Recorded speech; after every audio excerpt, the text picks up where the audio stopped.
Itu sebabnya jangan pernah menghindari tahun kering dalam hidup kita. Amin. Mengapa kita tidak boleh menghindari tahun kering itu dalam hidup kita? Sebab di situ akan dibuktikan model Kristen kita seperti apa. Kalau Kristen kita, harapan kita sudah betul, andalan kita sudah betul, sandaran kita sudah betul, yang kita percayai sudah betul, maka di tahun kering pun kita nggak akan khawatir. Saudara belajar untuk teliti. Berarti sekalipun di tahun kekeringan itu pohon hidup kita ikut kering, karena nggak dikatakan di tahun kering kita tetap hijau, itu nanti, tapi di bagian kalimat ini. Maka sekalipun pohon kita itu nggak ada daunnya, selama kita masih mengandalkan Tuhan dalam hidup ini, maka akan ada perbedaan dengan orang-orang lain yang tidak mengandalkan Tuhan dalam hidup ini. Itulah Tuhan kita, sangat luar biasa dalam hidup ini. Jadi tahun-tahun kering jangan dihindari. Kalau kita lewati saja. Yang tidak berhenti menghasilkan buah. Ini yang paling saya suka dalam kehidupan. Saudara, ingat ini betul-betul. Di dalam kesulitan pun kita tetap jadi berkat buat orang lain. Oh enggak, amin. Saya ulangi, di dalam kesulitan pun kalau kita mengandalkan Tuhan sebagai sandaran hidup kita, ternyata di dalam tahun kering pun kita tetap menghasilkan buah. Dan ingat, kita sudah belajar sejak lama, pohon buah apa saja. Dengarkan konsep ini. Bagi yang belum pernah dengar dan baru hari ini dengarkan baik-baik dan alami. Pohon buah apapun yang sedang berbuah tidak akan pernah ada sampai zaman kapanpun juga pohon berbuah makan buahnya sendiri. Betul? Artinya apa? Kalau kita pohon buah itu, ternyata jangan pernah ingin, ingat ya, jangan pernah ingin untuk kita bisa menikmati apa yang kita dapat. Ini susah, ini sulit. Betul?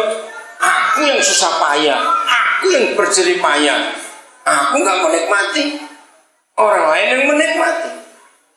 Karena itu konsep pohon buah yang menghasilkan, yang tidak berhenti menghasilkan buah. Kalau andalan kita adalah Tuhan kita dalam hidup ini, saudara, maka di dalam kesulitan pun, dalam tahun kering pun, orang-orang akan tetap menikmati buah-buah dalam kehidupan kita. Amin. Orang-orang akan tetap menikmati. Maka itu Kristen kita tidak dinilai dari berapa aktifnya kita dalam kegiatan kegerejaan atau kekristenan, tidak. Tapi Kristen kita dinilai dengan di dalam semua kesulitan pun kita masih mau jadi berkat atau tidak dalam hidup. Kita ingat kisah Yusuf, waktu dua temannya senasib yang dipenjara mengutarakan mimpinya. Ya, renungkan ini, saudara. Ini konsep yang sangat luar biasa. Yusuf adalah orang yang mengandalkan Tuhan. Ketika dua temannya senasib menceritakan mimpinya di penjara, kalau Yusuf model seperti kita, pasti jawabannya begini. Kamu tanya nasibmu kepadaku, nasib aja belum jelas. Loh, betul gak? Kan dia juga di penjara. Apakah Yusuf menolak untuk mengartikan mimpi itu? Tidak. Dia artikan mimpi itu dengan jelas sekali.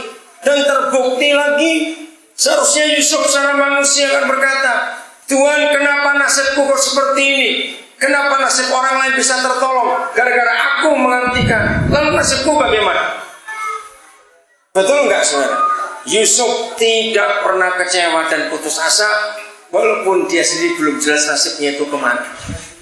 Jadi di dalam tahun kering pun masih menghasilkan buah.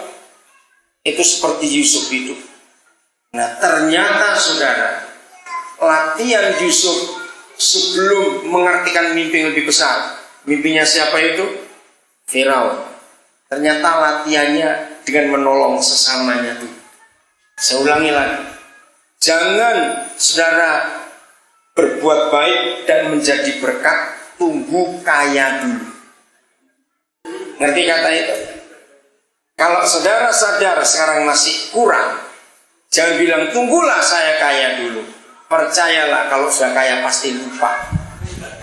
Kalau nggak dari sekarang saudara melatih diri untuk jadi berkat. Untuk apa saja.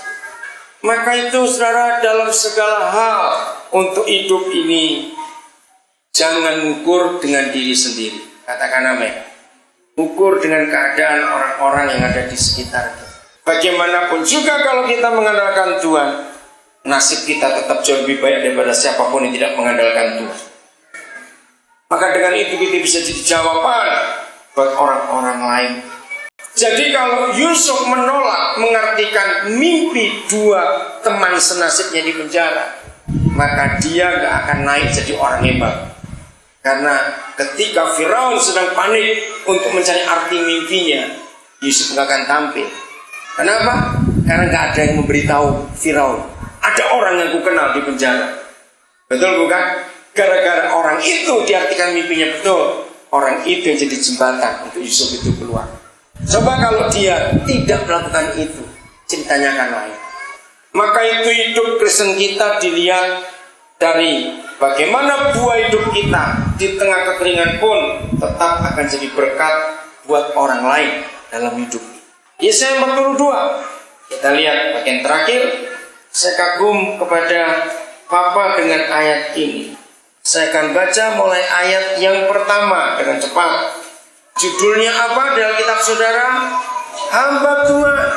Nah, siapa kita sebagai hamba-hamba Tuhan ini? Lihat, ini hambaku yang kupegang, orang pilihanku yang kepadanya aku berkenan. Papa, terima kasih sebagai anak-anakmu. Papa begitu sayang kepada kami, sampai tangan kami engkau pegang dalam nama Yesus. Saudara bersyukur kalau kita dipegang oleh Bapa di surga. Amin. Ini jaminan yang luar biasa. Orang pilihanku yang kepadanya aku berkenan. Cocok sekali. Saudara dengar berita sepanjang hari ini, hanya ada orang-orang tertentu dari 230 sekian juta orang Indonesia yang dipilih jadi menteri. Hari ini Pak SBY sedang sibuk milih menteri itu. Nah, pasti yang dia pilih adalah orang yang berkenan di hatinya, bukan? Itu luar biasa. Kalau Papa berkenan kepada kita, saya mau tanya kepada saudara, ada nggak yang dia nggak berikan kepada kita kalau kita minta sesuatu? Ada tidak? Tidak ada. Kalau kita berkenan kepada dia, hatinya cocok dengan kita, wah luar biasa. Dalam beberapa hari ini kalau saudara dengar TV, berita, orang nebak-nebak siapa nanti akan dipilih, siapa akan dipilih jadi menteri. Selalu ada kata siapa yang dekat dengan presiden, siapa dekat dengan presiden, pasti ada kata seperti itu.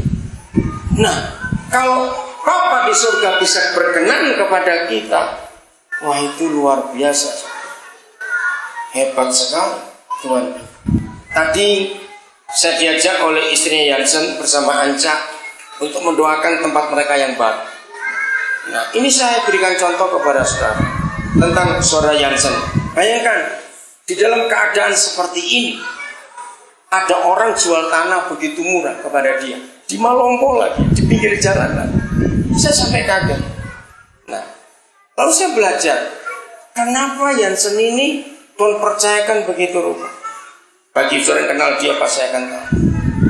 Sampai saya tanya istrinya, jadi kalian cari? Enggak, orangnya datang nawarkan.